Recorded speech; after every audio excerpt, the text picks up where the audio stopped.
وأشهد أن لا إله إلا الله وحده لا شريك له شهادة أداخرها اليوم الإنعام والإحسان يوم لا ينفع مال ولا بنون إلا من أتى الله بقلب سليم. اللهم إننا نسألك أن تبارك لنا هذه الليلة المباركة واغفر لنا وتب علينا ولوالدينا واجعلنا مما يستمعون القول فيتبعون أحسنه وزدنا علما واجعلنا من المتقين ونسألك الجنة كالماء الأبرار في جنة الفردوس الأعلى يا رب العالمين. اللهم آمين. Mga ginigilyo namin kapatid sa Islam, inihiling natin sa Allah na ang pagtitipong natin nito ngayong gabi sa ating pananaliksik ng karagdagang kaalaman tungkol sa hadith ni Propeta Muhammad sallallahu alaihi wasallam ay ipabilang tayo ng Allah subhanahu wa ta'ala yaong sa mga tao sa araw ng paghukom na ipapakita sa kanila ang kanilang mga gawain. Maliit na katiting o napakalaking gawain, bawat isa sa atin ay ipapasaksihan ng Allah sa araw ng paghukom. Kung saan hindi natin may pagkubli at hindi natin maiwasan na lahat ng ito na nandirito tayo sa mundong ito, lahat ito ay ipapakita sa atin ng Allah, ang lahat ng ating ginawa.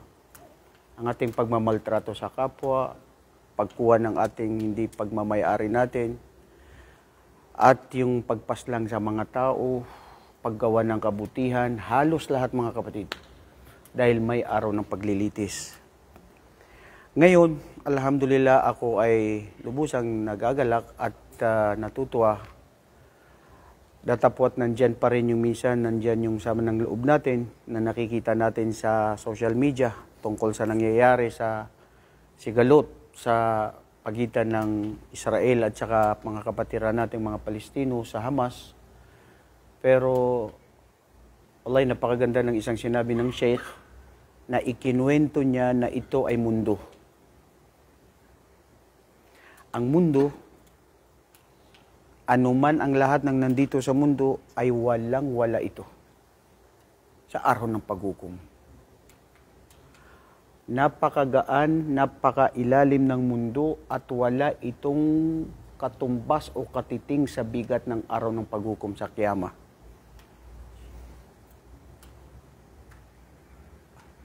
Kung titignan natin ang aral na mapupulot natin doon, mga kapatid, ang mundong ito, gaano ka man kapangyarihan, gaano man meron ka, lahat ng yan biglang maglalaho at walang silbi. Pero sa araw ng paghukom ay tatamasain ng mga taong na nagtimpi, mga tao na tunay na naniniwala sa Allah, tunay na nagtitiwala sa Allah, tunay na nananalig sa Allah, ipapakita sa kanila ng Allah ang mga gantimpala na ginawa nila. Sa kabilang dako, sinabi ng Imam na ang mundong ito ay hindi maiwasan na ito talaga ay pagsubok. Dahil hindi pwedeng tawaging mundo na hindi pagsubok. So pagsubok ang mundo. At ang sino mang sinubukan ng Allah ng matindi na mga pinagdadaanan niya ay nangangahulugan na mahal siya ng Allah. Dahil ang mga propeta, sino ba ang pinakamamahal ng Allah dito sa mundo? Na mga tao, sino? Ang mga propeta, ang mga sugo. Batid nyo ba halos lahat ng mga propeta dumaan ng matinding pagsubok? At lalo na si Propeta Muhammad sallallahu alaihi wasallam. So mali ang pananaw at tingin natin na mga ibang Muslim o tingin ng iba na kung bakit ka napapahirapan, kung bakit ka ito nangyayari sa buhay mo dahil parusa o karma o hindi ka mahal ng Diyos datapwat yun ay mali at walang katuturan. Kung di baliktarin mo, pag ikaw ay mahal ng Allah, padadaanin ka niya sa matinding pagsubok at ang kabayaran nito at gantimpala nito ay ang buhay na walang hanggan at ang paraiso ng Allah. Marahil mga kapatid ang nakikita natin, kawawa sila.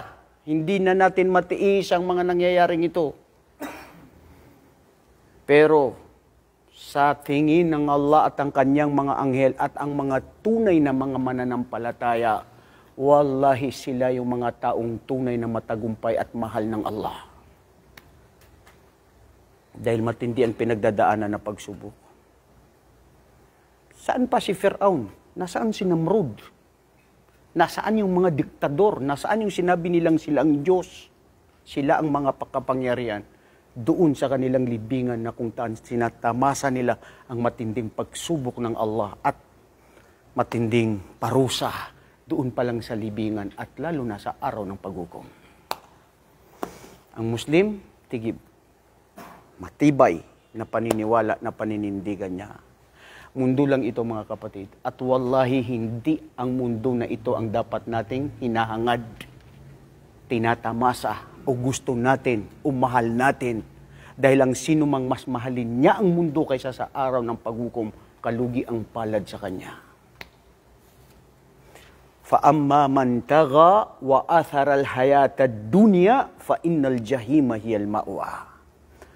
Ang sino mang sumobra sa guhit, naglagpas at hindi sumunod sa Allah, sinunod si sarili at si Satanas, wa atharal hayat ad-dunya at nangibabaw na angat na mahal niya ang mundo kaysa sa akhirah, siya sa araw ng paghukom ay doon siya nagliliyab na apoy. Waliya'udhu billah. So anong pagsubok at hirap na dito sa mundo mga kapatid kung ito rin naman ay lahat may hangganan, hindi ba? Hindi natin nakikita, itong nakikita natin, nakawawa sila. Instrumento ito na hindi mapigilan ngayon ang gustong mag-Muslim sa mga Amerikano at sa mga European at sa mga mapagtambal sa Allah. Nakita nila kung gaano magparusa ang mga Israel at ang mga Hudyo sa pamamagitan nito nagising kami ng katotohanan na kayo ang mga pinakamasamang tao at ang mga Muslim na naaapi, sila yung totoo. Wallahi isa-isa binibigyan ng Allah ng gabay, nagmumuslim. Instrumento sila. Nagplano sila, ano man ang gawin nila, may plano ang Allah. Lahat ng nangyayari, may hikmah, may wisdom. Tapos na yan, Ustad, kasi masakit yan yung mga nangyayari na yan, pero meron tayong ibibigay na pabuya. Mag-move on tayo mga kapatid. Nasabi ko, yung last week, sino yung makasagot ay may pabuya, tama? May gantimpala. Naalala nyo, hindi? Di ba? Sino yung nakasagot? Anong kayo? Isa lang ang nakasagot na naalala ko. Sino? Sino? Si? Alamin mo yung pangalan ng kaklase mo, nagtaturo ka si bro. Ang daming bro, mga bro na yan lahat. Ha? Mamaya, gumawa pa si ano ng broha. Subroha. Ha? Hindi, yung nakasagot na na-memorize niya at nabanggit niya. Allahu Akbar. Alam niyo bro, sa araw ng paghukom, ganyan. Hoy, tumahimik kayo mga tao. Nagtuturuan, siya ganun, hindi ako sigurado, ganyan. Pero ang isang guro, alam niya kung sino. Sa araw ng paghukom, magtuturuan, magtisisian, ito, ganyan-ganyan, wala tayong magawa. Dahil si Allah, alam niya kung sino yung mga taong matitino. La yatakallamuna ahad fi yawmil qiyamah. Walang pwedeng sinumang magsalita. Illa man adhina lahu rahman. Maliban kung sinong papahintulutan ng Allah. Ang kapatid na si Dawood Shuaib. Bismillah. Takbir. Alika dito bro. Allahu Akbar. Kailangan itupad natin yung gantimpala. Halika. Taro. Anong ipon? Ano yung nag-translate ng Bisaya? Jazakallah khairan, alhamdulillah. Yan ay para pamukaw sa atin na mag-aral. Di ba? Ito, ibibigay ko to mamaya kung sino ang makakasagot ng ating kasagutan. Antayin nyo lang. Antayin nyo lang mamaya. Maghanda-handa kayo, wallahi.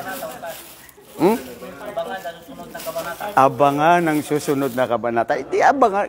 Mamaya-maya lang. Okay. Ustad, alhamdulillah. Marami tayong natutunan sa humigit kumulang na hindi na isang buwan. Ito, pang-apat na linggo na natin ito ng Biyernes, kinuha ang mga hadith. 4 ang hadith na ating dapat ma-memorize. Wallahi mga kapatid, and I encourage each and every one of you, this is for yourself, and this is for your own good. Memorize the hadith of the Prophet Muhammad sallallahu alaihi wasallam. Magsasaksi yan sa inyo si Propeta sallallahu alaihi wasallam na kayo ay mahal niyo siya. Dahil sa pamamagitan ng pagme-memorize sa kanyang mga hadith, sa kanyang mga salita at sa kanyang mga turo. Unang hadith, Ustad, na nakuha natin, sinabi ni Anas, anin Nabi sallallahu alaihi wasallam qal, ma min ahadin yashhadu an la ilaha illallah wa anna Muhammadan Rasulullah illa harramallahu alaihi sidqan min qalbihi. Mumtaz. Sidqan min qalbihi illa harramallahu alaihi an-nar. Muttafaqun alaihi. Rawahu Bukhari wa Muslim. Hadith number 2. An Abi Hurairah radhiyallahu anhu qala Rasulullah sallallahu alaihi wasallam, al-imanu bid'u wa sab'una syu'ba aw sittuna syu'ba fa afdaluha qawlu la ilaha illallah wa anna Muhammadan Rasulullah wa adnaha imatatul adha anit tariq. Subhanallah. Wal haya'u syu'batun minal iman. Rawahu Muslim. Hadith number 3, Ustad. An Jabir ibn Abdullah radhiyallahu anhuma قال سمعت رسول الله صلى الله عليه وسلم يقول ماذا يقول أفضل الذكر لا إله إلا الله وأفضل الدعاء الحمد لله رواه الترمذي. Masya Allah, mayroon na akong naaamoy na makakakakuha rito mamaya. Masya Allah. Masya Allah, gagaling no? Hadith number 4, na ito ang last na kukunin natin dahil mag-i-exam tayo, magsusulit tayo next week. Hadith number 4. Sino ito?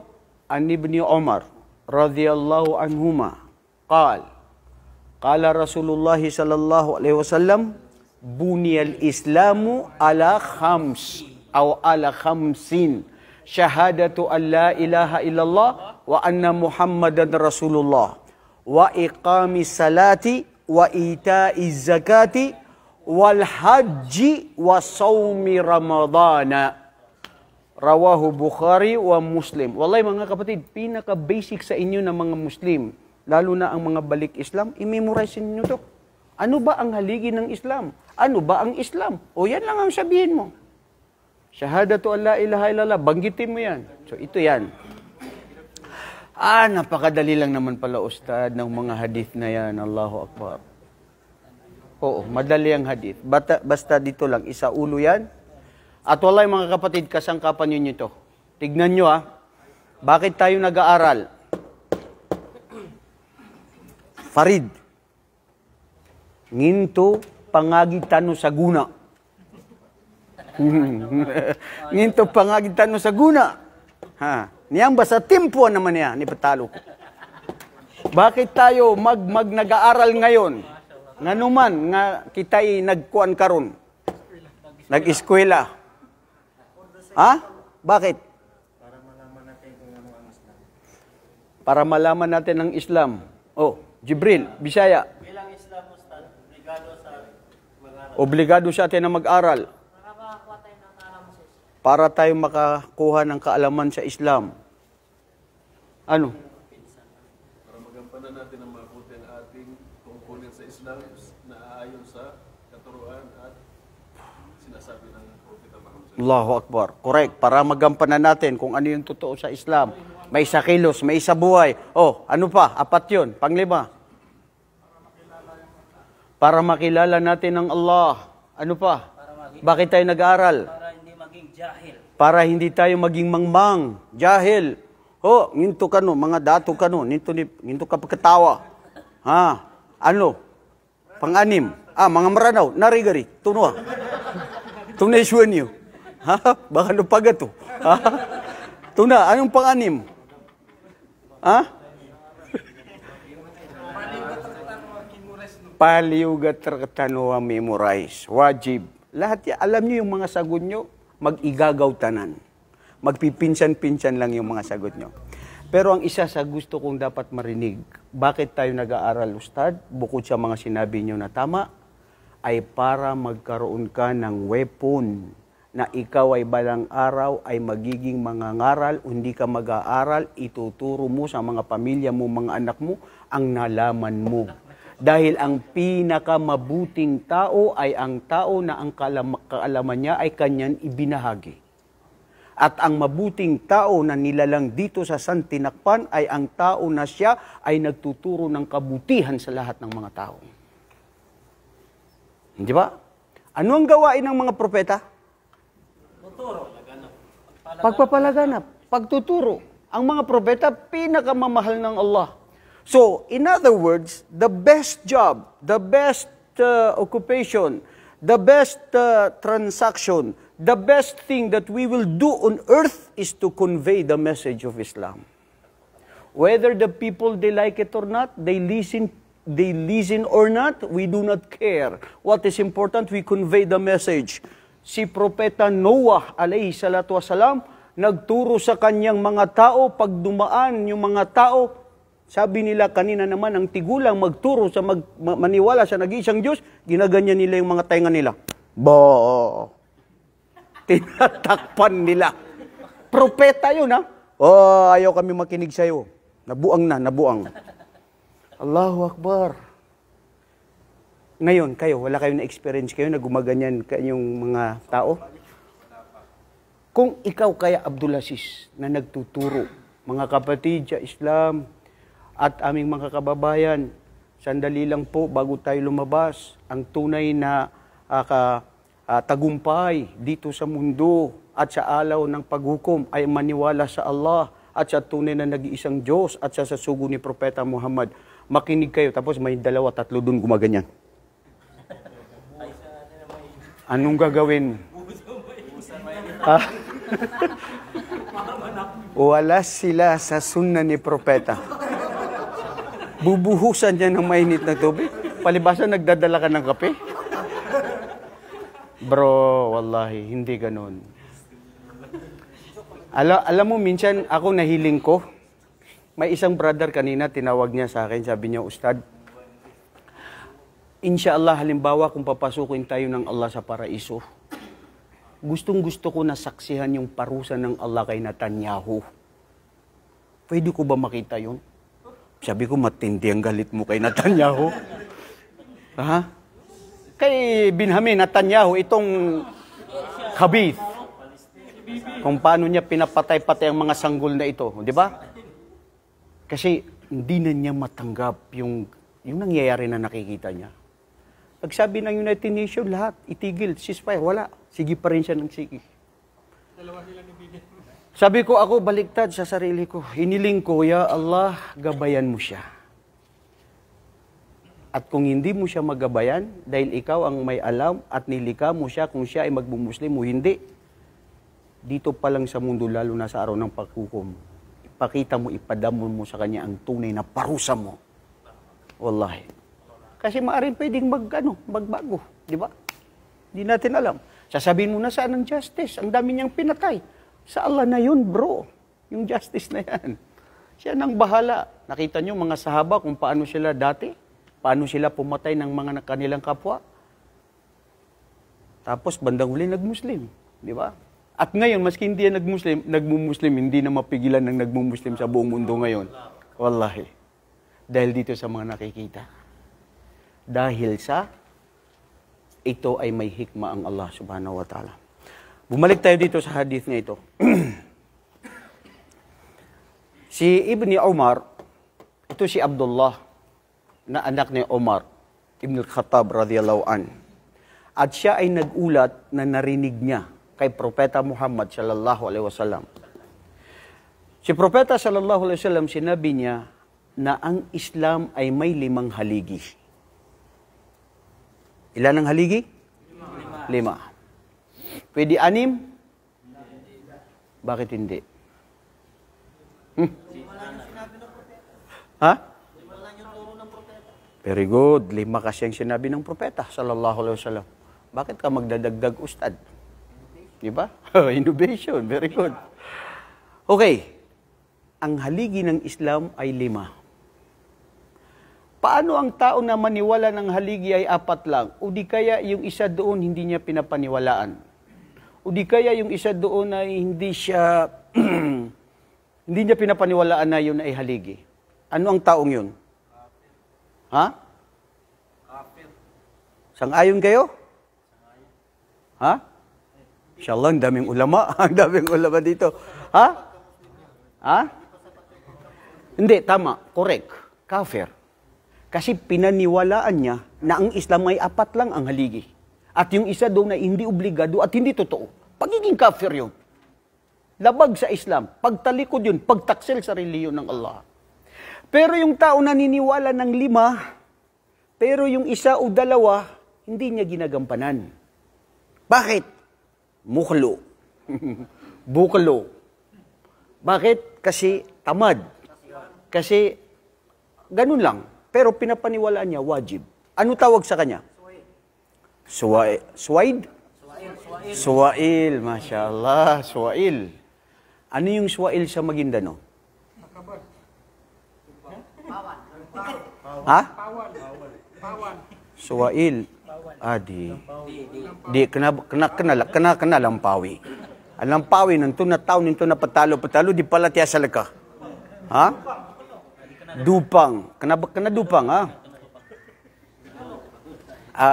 Ano tawag doon sa taong na siya ay anong sinabi mo kanina? Suwail. Suwail na Baradusa sa Maranao. Oh, ganun. Ang suwail ay ang hindi tumatanggap at hindi naniniwala at makasalanan. Di ba? Baradusa. Baradusa. Okay. Oy, huwag kayo Maguindanao dito. Oh. Nakikinig sila. Oh. Kayo naman. Kala nyo kayo lang ang tao dito.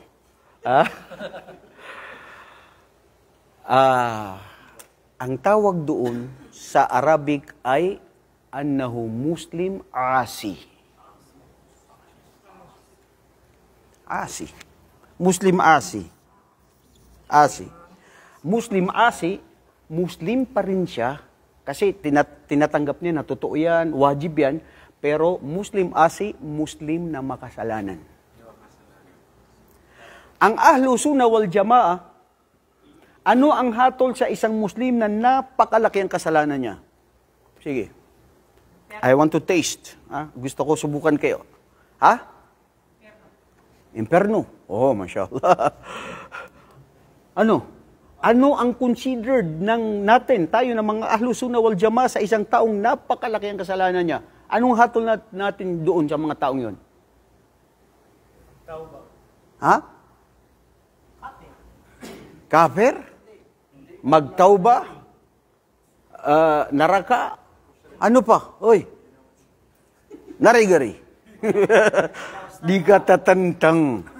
Kapakabadang so katantang. Ha?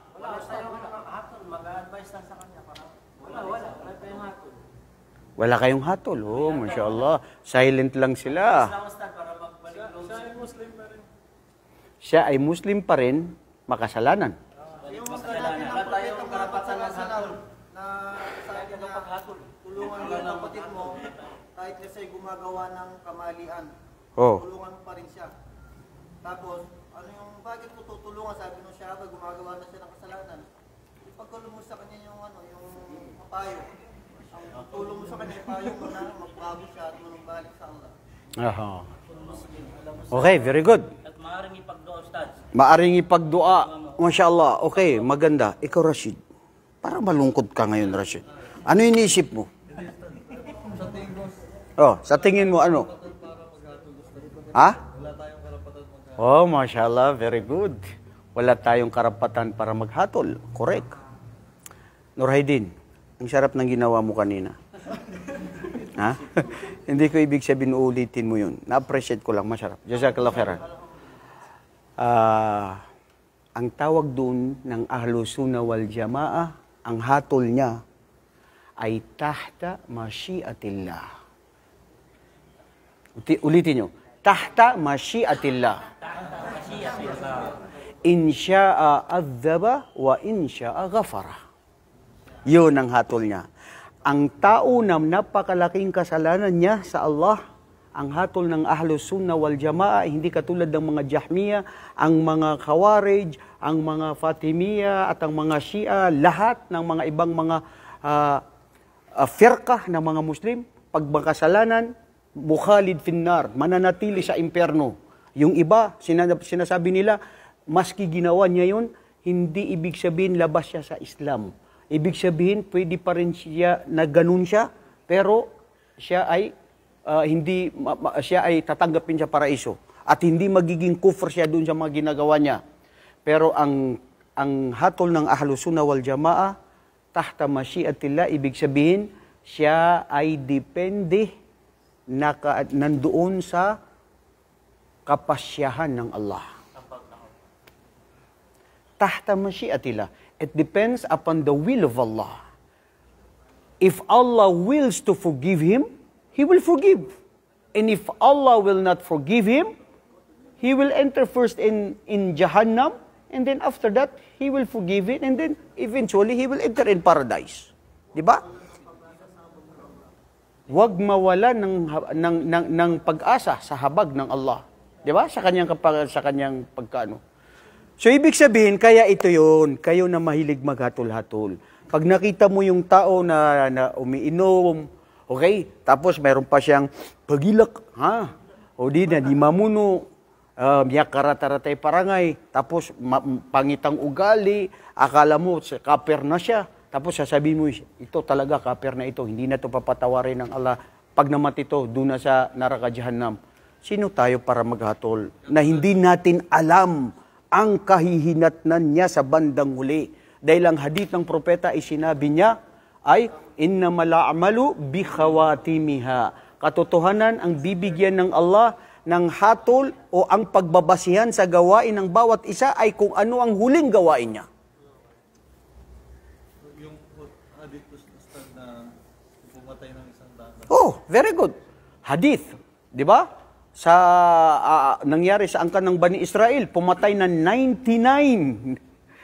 Pumatay siya ng 99 na tao. Yung gaganapin na 100, pumunta na naman siya doon. Nakapatay ako ng 99. May pag-asa pa ba akong patawarin? Sabi ng tinanungan niya, Isyada, ang dami-dami ng pinatay mo, papatawarin ka pa? Wala. Ginanap niyang 100 na tiway na tanan. Pumunta siya sa isang maalam. May pag-asa ba ako na ako'y patawarin? Sabi ng isang taong maalam, at sinong magpapapigil sa iyo na hindi ka patawarin ng Allah na siya ay mahabagin? Siya ay maawain. At siya ay tumatanggap ng kahit sinong magtawba sa kanya. Ang pinayo niya, umalis ka sa bayan na ito na nandito yung mga ginawa mong kasalanan at pumunta ka sa lugar na magpakalayo, magtawba at magbalik loob sa Allah. Yun ang ginawa niya. Nagtawba, nagbalik loob sa Allah doon siya dinatnan ng kamatayan habang siya'y naglalakbay. Nung siya'y naglalakbay, nabawian ng buhay, pinag-aagawan ng anghel sa imperno at ang anghel sa paraiso ay ipinagtatanggol niya. Sabi niya, "Oops, bakit mo kukunin? Nagtawa man yan." Allahu Akbar. So, ibig sabihin mga kapatid, huwag na huwag tayong humatol. Lahat tayo ang kapasyahan natin sa Allah subhanahu wa ta'ala. Kaya lagi natin hilingin sa Allah na panatilihin tayo sa pananampalatayang ito at huwag magbago.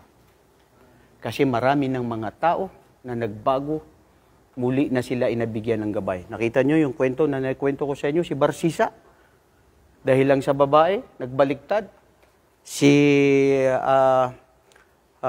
Sino pa yung isa na naikwento sa Quran, na isang maalam, na isang sheikh, na ang lahat ng kanyang mga dasal ay tinatanggap dire-diretso. Maalam, matakutin, at lahat ng mga tao nagsusumamo sa kanya. Si Bal'am ibn Ba'urah. Pero siya ay maalam, matakutin, ulama, scholar, pero namatay siya ng kafir. Dahil sa pera, dahil sa babae, dahil sa kapangyarihan. Bakit?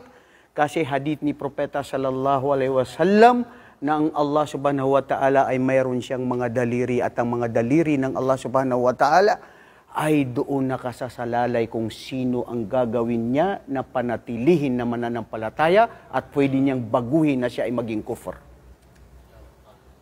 Ya muqalibal qulub, thabbit qalbi ala dinik wa ala ta'atik. Ang puso nagbabago, bro. Nagbabago ang tao, di ba? Ang puso niyo ba nagbabago? Hindi. Oy.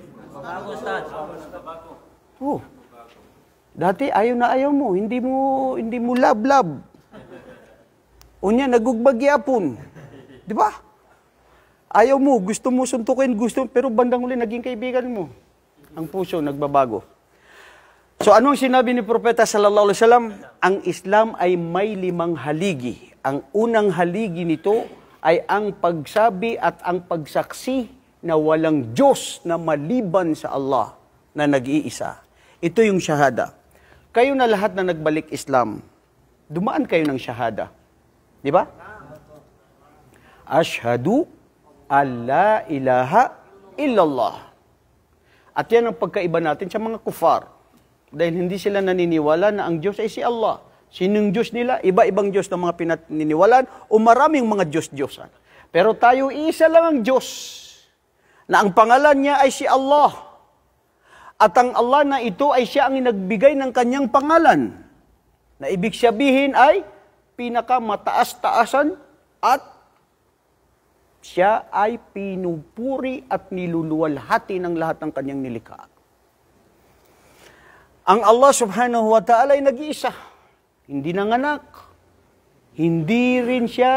Wala rin siyang magulang.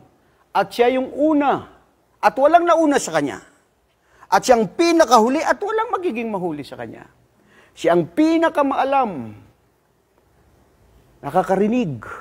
Alam niya, batid niya ang lahat. Ano man ang mga katangian niya na mayroong katulad ng katangian ng tao, si Allah o ang Allah ay siya lang ay nag-iisa at namumukod-tangi sa katangian na yun na hindi kailanman kaparehas ng anuman ng kanyang mga nilikha.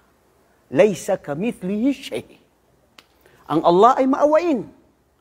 Ang awa ng Allah hindi katulad ng ikaw na naawa tayo ngayon sa mga kapatiran natin sa Palestine. Di ba? Naawa tayo sa mga kapatid natin sa Palestine, mas naawain ng Allah sa kanya. Pero habag ito ng Allah at alam niya. At gantimpala ng mga taong yan ay paraiso. So ibig sabihin, hindi ka pwede maging Muslim pag hindi ka naniwala na ang Diyos mo ay si Allah. Khalas. Meron akong nakausap, isang kaibigan, alam mo pre, babait ako, katulad nyo, yung iba sa inyo rin mga Muslim, pero naniniwala ako sa Diyos. Pero, importante naniniwala ka man sa Diyos. Yung Diyos namin, yung Diyos nyo, yung Diyos nila, yung Diyos doon sa mga iba't ibang lugar, lahat, Diyos yun, iba-iba lang ang tawag. Sa inyo si Allah, yung sa mga Chinese si Buddha, tapos dito sa amin si Jesucristo o si ang Ama, tapos si Yahweh. Oh, di ba? So Diyos 'yun lahat, pero iba-ibang pangalan. Katulad niya, ako, pangalan ko, sabi niya, kaibigan ko 'yun si Christopher. Oh, pangalan ko si Christopher. Tapos palaya ko sa bahay, si Chris. Tapos dito naman dito sa school, tinatawag niyo ako Jimboy. Oh, tatlo na ang pangalan ko, pero isang persona. Naunsa ra ba na bay? Baka ganun pala yung paniniwala ng iba. Isa lang, tatlong persona, 3 in 1. Ginawa nga nilang itlog eh. Oh, astagfirullah. Nakita yung itlog balat, itlog pa rin yun. Pag nakita yung puti, itlog pa rin yun. Pag nakita yung pula, itlog pa rin yun. Subhanallah. No comment. Okay, balik tayo dito. Shahada an la ilaha illallah. Wallahi mga kapatid, last week, naipaliwanag natin gaano kahalaga ang la ilaha illallah. Ito lang ang pangahawakan natin. Lagi tayong magsabi ng la ilaha illallah.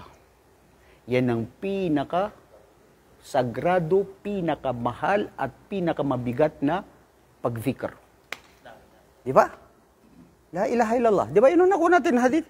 Afdalu dhikr, la ilaha illallah. Hiniling ni Musa, sabi ng Allah. Sabihin mo yan, Musa. Lahat tayo. La ilaha illallah. At subhanallah, gaano kaalaga ang la ilaha illallah? Maski ang taong makasalanan, si Propeta Muhammad, pinunta niya ang kanyang uncle, Abu Talib. Di ba? Alam niya, hindi naniniwala sa kanya. Pero ayaw pa rin mawalan ng pag-asa si Propeta. At sinabihan niya, aking uncle, sabihin mo lang, aking tsuhin, pinakamamalang la ilaha illallah, at ako'y mamamagitan tayo sa araw ng paghukom. Nandun yung mga iblis na mga kapatid ni Abu Talib. Paniniwalaan mo yan si Muhammad? Atargabu an millati Abdul Muttalib, ikaw ay tatalikod dito sa kung anong kinagisnan natin sa ating mga ninuno, sa ating ama. Namatay siya na siya ay kafir. Diba? So ang punto doon, kung bakit natin sinasabi yun, ang isang tao, maski gaano karami ang kasalanan niya, pag nagsabi siya ng la ilaha illallah, doon sa hadith na nakuha natin, ang sinong tao na masabi niya ang la ilaha illallah, lalo na sa huling antungan ng kanyang kamatayan, ay siya ay tanggap sa paraiso. At patatawarin ng Allah sa kanyang mga kasalanan. So, napakadali lang pala yun, brother, Farid. Kasi kung ako'y mamamatay na, marami na akong ginawang kasalanan, lahat-lahat, alalahanin ko yun. Sasabihin ko lang yung la ilaha illallah. Ha? Hindi mangyayari mo, Ustad. Hindi mangyayari? Hindi mangyayari kung, halimbawa, kung pabaya ka. Wallahi, totoo yan. Huwag mong hasahan. Huwag na huwag mong asahan. Dahil mismo tayo, lahat tayo nakaka-experience niyan. Napakasidhi, napakabigad, nakakatakot, kagimbal-gimbal na nangyayari. Minsan hindi mo masabi ang la ilaha illallah. Dahil doon sa emotion mo, dahil doon sa takot mo, dahil doon sa pangamba mo. Bro, ang tao na mamatay, nangihingalot na, nawawala sa isip. Blind. Hindi lang nagiging blind, yung kabarga, nahilo na, wala nang masabi. Bro, wala nang masabi. Kaya, yuthabbitullah. Ang Allah subhanahu wa ta'ala, siya ang maggagabay sa isang tao na alam niya ng totoo, na bibigyan niya ng gabay at habag sa oras na siya ay mamamatay. A'udhu billahi minash shaitanir rajim. Innal ladhina qalu rabbuna Allahu thumma istaqamu tatanazzalu alayhimul malaika alla takhafu wa la tahzanu wa abshiru bil jannati allati kuntum tu'adun. Allahu Akbar.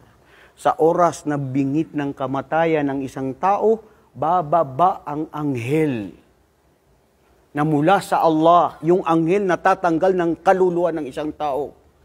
Tatanazzalu alayhimul malaika, dahil ikaw ay kinalugdan ng Allah at mahal ng Allah, sasabihin ng anghel, alla takhafu, wa la tahzanu, wa abshiru bil jannati allati kuntum tu'adun. Huwag kang matakot, alla takhafu, wa la tahzanu, at huwag kang malumbay at malungkot. Mga kapatid, ang namamatay, grabe yung takot na dumadaan sa kanya. Kasi hindi niya alam saan siya. Tapos yung lungkot na lumbay. Tayo minsan dumadaan ng lungkot, tama? Sinong hindi dumadaan ng lungkot sa inyo?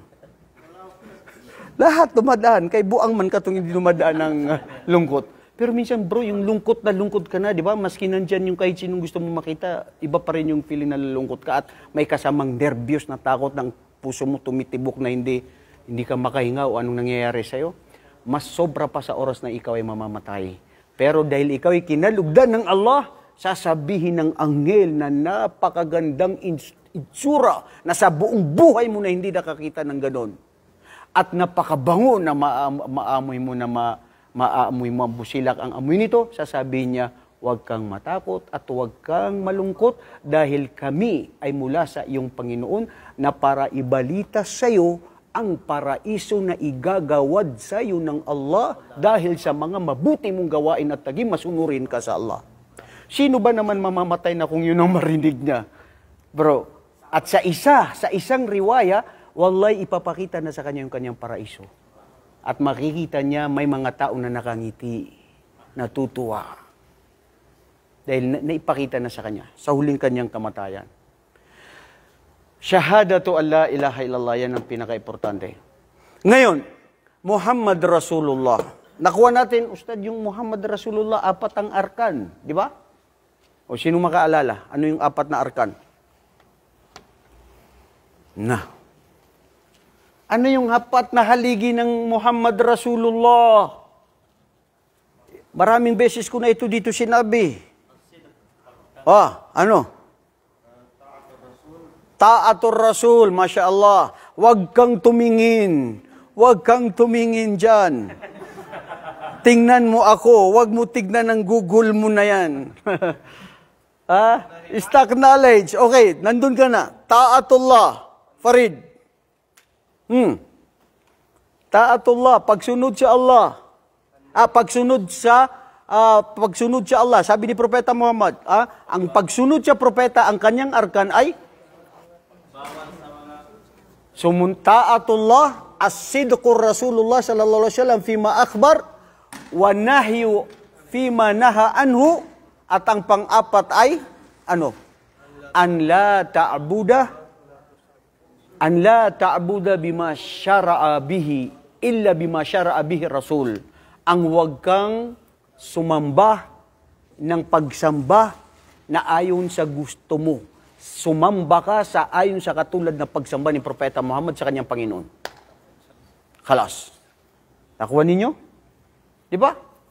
Nagsasambayan ka, nagri-ritual ka ng mga gawain, pero mangutana ka sa iya, bay, unsa na siya, gibuhat na ni Propeta Muhammad sallallahu alaihi wasallam kanang imong buhaton karon. Wala man kay ganahan lang ko na ani-ani siya. Ganahan lang ka na ani-ani siya. Ano yun? Kuro-kuro?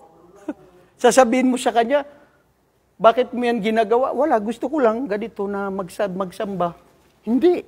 Kailangan kung paano ginawa ni Propeta Muhammad sallallahu alaihi wasallam, dahil yun ang tunay na landas at tunay na daan patungo sa Allah subhanahu wa ta'ala.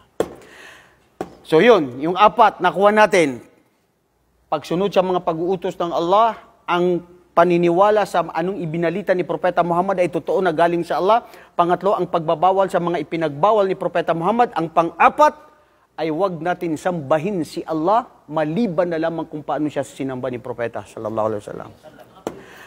Ngayon, ang pangalawa, Ustad, ang salah. Ang Muslim, pag hindi siya nagdarasal, ayon sa sinasabi ni Propeta Muhammad, lalong-lalo na ang Muslim na sinasadya niya, lalong-lalo na ang Muslim na sinasabi niya na hindi wajib, lalo na ang Muslim na nagpapabaya, subhanallah, pagiging kufr. Sino nagsabi? Si Propeta sallallahu alaihi wasallam. At sasabihin natin ito sa mga kabataan, sa mga kamag-anak natin, kahit sino nakikinig ngayon ng mga Muslim, wallahi, pag sino man ang tumalikod sa pagpapatirapa, sa pagdarasal, ito ay pagiging kufr. Lalo na kung ito ay pinapaniwalaan niya na ito ay hindi wajib at walang kaparusahan ito. Yun ay pagiging kufr, napakalaking kasalanan at labas ka na sa Islam.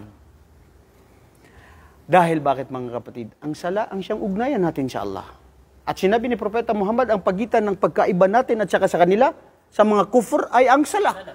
So ibig sabihin, pag hindi ka nagsasala, inta sawa-sawa ma'ag kufr. Sim-sim sawa-sawa ma'ahum. Wallahi, the same thing. Di ba bro? Hindi sila nagdarasal. Nagdarasal nga sila, pero dun sa simbahan, di kaya nagdarasal sa mga estatwa, mga bato. Pero ang pagdarasal sa Allah ay katulad ng pagdarasal ni Propeta sallallahu alaihi wasallam. Wallahi, may isa sa aya sa Quran na hindi lang yung pag-iwas sa sala. Ang tungkol dito ay yung mga tao na nagpapabaya na dumating yung oras ng sala, parang binabaliwala nila. Kasama yun, yung fawailul lil musallin. Alladina idha dahil sila pag nagsasala gusto nila nakikita ng mga tao. Yuraun. Pero ang isa sa aya sa Quran, sabi ng Allah, A'udhu billahi minasyaitanir rajim. Ba'da a'udhu billahi minasyaitanir rajim. فَخَلَفَ مِنْ بَعْضِهِمْ خَلْفٌ أَضَاءُوا الصَّلَاةَ وَاتَّبَعُوا الشَّهَوَاتِ فَسَوْفَ يَلْقَوْنَ غَيًّا إِلَّا مَنْ تَابَ وَآمَنَ وَعَمِلَ صَالِحًا. Allahu Akbar.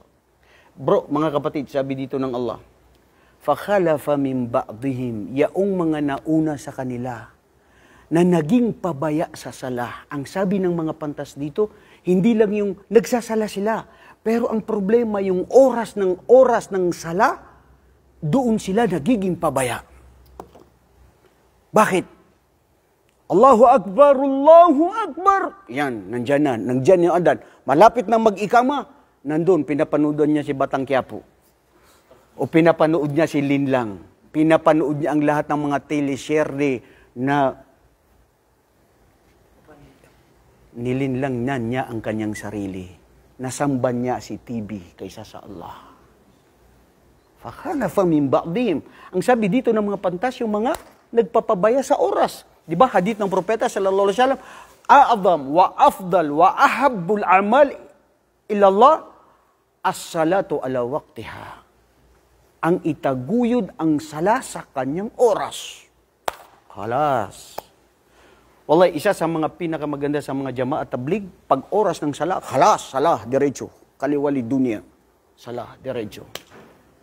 Isa yun sa pinakamaganda sa kanila, na pagdating sa oras ng sala, they come on time at tinatalikuran ang lahat.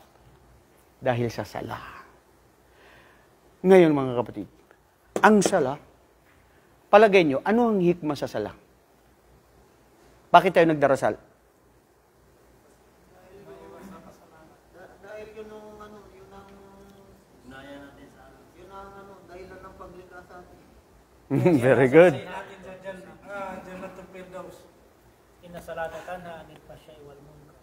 Masya Allah, inna salata tanha anil fahsya wal munkar. Tunagari di nga dito ron.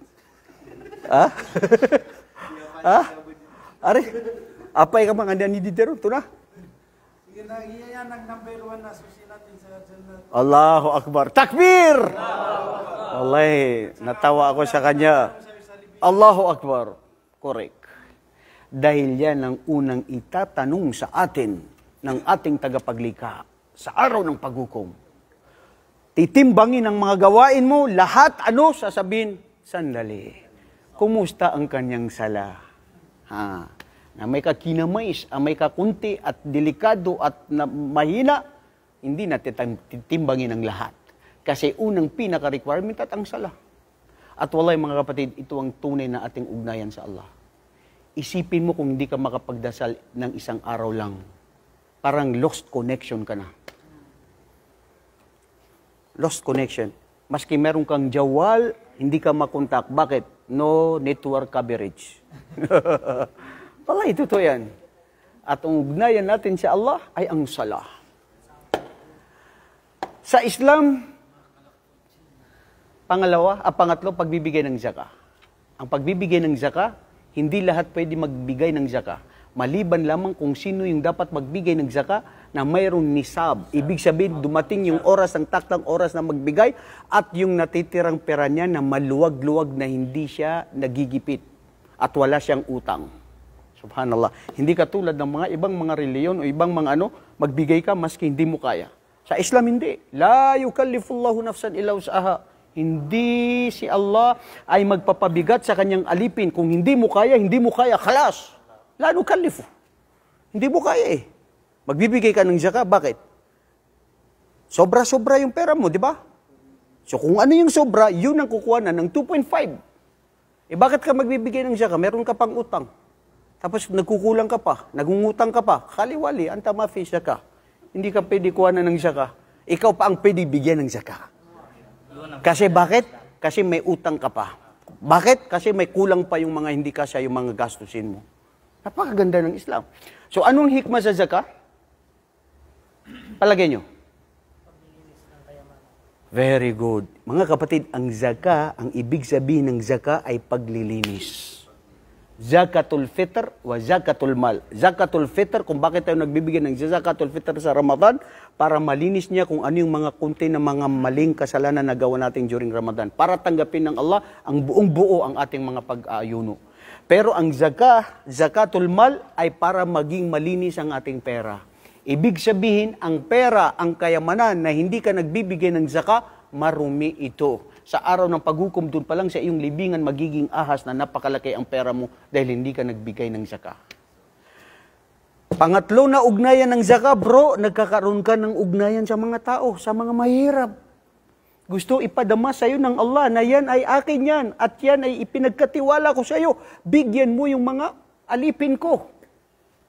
Magkaroon ka ng awa sa kanila dahil ang sinumang tao na nagkaroon ng awa sa kanyang kapwa-tao ay nagkakaroon ang sa taas na kahabagan niya ang taong naaawa sa kanyang kapwa-tao. Irham man fil ard, yarhamuka man fis sama. Al-Hajj. Sino ang hindi nakapag-Hajj dito sa inyo? Oh, Masya Allah. Pakilista ka nun nga riyo. Ha? Pakilista ka no, kaya inshallah, mag-hajj ta no sa ikaw ma-hajj. Allahumma amin. Kayo na nakapag-hajj, kaliwali. Tapos na kayo. Ha? Itong mga hindi nakapag-hajj. Alam mo ang sekreto sa hajj, bro? Mag-intention ka lang. Ya Allah, gusto ko mag-hajj. Wallahi, kung oras mo talaga, walang makakapigil, makakapag-hajj ka. Ustad, ilang beses ko na pinagdasalan yan. Ilang beses ko na yun nagtahajjud para mag-hajj. Hiniyakan ko pa inshallah, hindi ako nakapag-hajj. La tayasun na rahmatillah. Huwag kang malungkot at malumbay na hindi pa ipinagkaloob ng Allah sa'yo. Kasi maari kung nakapag-hajj ka, may maaring mangyari sa'yo doon na aksidente. At hindi pinagtulot ng Allah. So may oras na darating na makakapag-hajj ka. At batid mo ba kung hindi ka nakapag-hajj, pero napakaganda at busila kang ang iyong layunin? Gantimpala noon, hindi ka nakapag-hajj, gantimpala mo ay para kang nakapag-hajj. Because only of your good intention. Walay, gatito kagbuti yan. Walay, napakaganda ng Islam, bro. Mag-intention ka lang. Sa isa sa mga panta, sabi niya, ang sinong mag-intensyon na bago matulog ay magtatahajjud siya ng gabi at hindi siya nakagising maliban sa fajr, wallahi naisulat na ng mga anghel na siya ay nagtahajjud. Totoo yan, bro. Pero wag yung nag-attention, patawarin ako ng Allah, minsan ako yun eh. Sinasabi ko sarili ko, yalla inshallah magtatahajjud ako. Tapos alas 3, inigising na ako ni Mrs. Oy, kenapa tahajjud ka? Ang sarap-sarap ng tulog. Tapos pagising mo, sasabihin mo, patawarin ako ni Allah. Totoo bro, ang pagtatahajjud, puso, saan yung puso? Ito pala yung puso. Puso at saka dila at saka aksyon. Kilos. Gagawin yun. At yun, bibigyan ka ng Allah ng gantimpala. Anong hikmah sa Hajj, bro? Anong wisdom sa Hajj?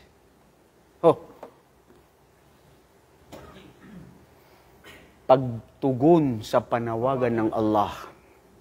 Bakit? Para ipakita ng Allah na kayong mga alipin ko, maitim, maputi, matangkad, pandak, mayaman, mahirap, may posisyon, walang posisyon, kullukum simsim sawa-sawa.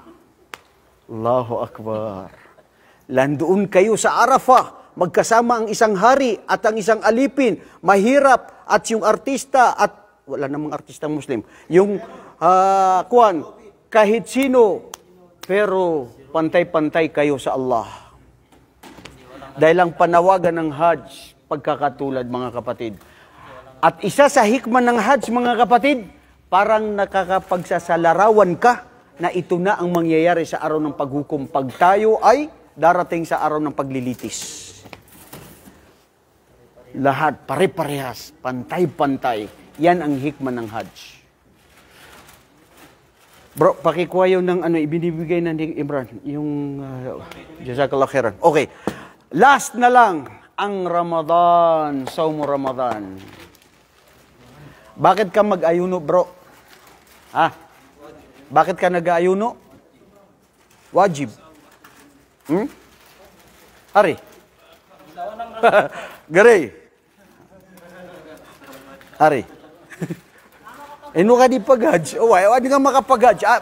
Bakit ka nag-Ramadan? Una-una, ginawa ng Rasul. Very good. Una-una, ginawa ng Rasul. Pangalawa, ipinag-utos ng Allah subhanahu wa ta'ala. Di ba? Wajib. Yan ang pantay-pantay rin ng tao, Ustad. Pantay-pantay din ng tao. Subhanallah. At sa pamamagitan ng pag-aayuno, Abdurrahman, Abdulaziz, nakikita natin na hindi lahat dapat sundin ang sarili. Kasi sa loob ng isang taon, halos lahat na susunod ang sarili ko. Kain, tulog, lahat ng gagawin, manood, makinig. Pero sa oras ng pag-aayuno, pipigilan hindi lang ang tiyan mo. Pipigilan ng dila, ang mata, ang tenga, lahat. Minsan, mashallah, natuwa ako. Dumaan ako, nag-aayuno sila, mga babae, napadaan ako. Tapos, sabi nung siya, ini ay kaya tangan nga nagmamaritis tanop man na Ramadan, madas ko kuwantan, puwasatan, no. Subhanallah. Sabi ko, wow, na-appreciate ko yun, ha. Sabi ng mga babae, nadaan ako sa kanila, bro. Sabi niya, uy, tama na. Kasi Ramadan ngayon, tapos nakakapagmaritis tayo, baka hindi matanggap ang ating Ramadan. Allahu Akbar. Yun ang dapat manatili. At maski natapos ng Ramadan, kailangan tuloy-tuloy. Di ba? Kailangan tuloy-tuloy mo pa rin na ikaw ay ito na? Hindi sa sinatapos ng Ramadan, tumigil ka rin magsasala. Ay, correct. Huwag mo sambahin ng Allah dahil sa Ramadan lang. Dahil sa Ramadan lang. Huwag ka lang mag-ayuno dahil sa Ramadan lang. Pwede ka naman mag-ayuno at gumawa ng maraming kabutihan, even after Ramadan. Bro, sa Ramadan, subhanallah, hindi lang yung magkakaroon ka ng habag at awa sa mga hirap na hindi nakakakain. Isipin mo, beneficial yan sa'yo. Mismo sa sarili mo, napakalaki ng nakukuha mo na mga benepisyo sa iyong kalusugan. Lalo na yung tao na minsan binata na gustong mag-asawa na hindi makapag-asawa, paramihin niya mag-ayuno. Beneficial yun sa kanya. At ang pag-aayuno, isa yan sa pinaka sagrado na mahal ng Allah ang kanyang alipin na nag-aayuno. Allahu Akbar, mga kapatid. Ang lahat ng itong lima, ang Islam na sinasabing lima ang haligi, kung isipin natin, ito yung Islam na gawa. Islam is a religion of action, not only by words. Because when you think and when you define this 5 articles of Islam, 5 articles ba? 5 pillars. Very good. 5 pillars of Islam, anong mangyayari? Lahat ito ay action. Shahada an la ilaha illallah. Anong action dun, Ustad? Anong action dun? Pagsamba sa Allah. Anong pagsamba sa Allah? Pagpunta sa masjid. O, di ba? Action. Di ba? Pagbigay ng zakah. Action. Pagsala.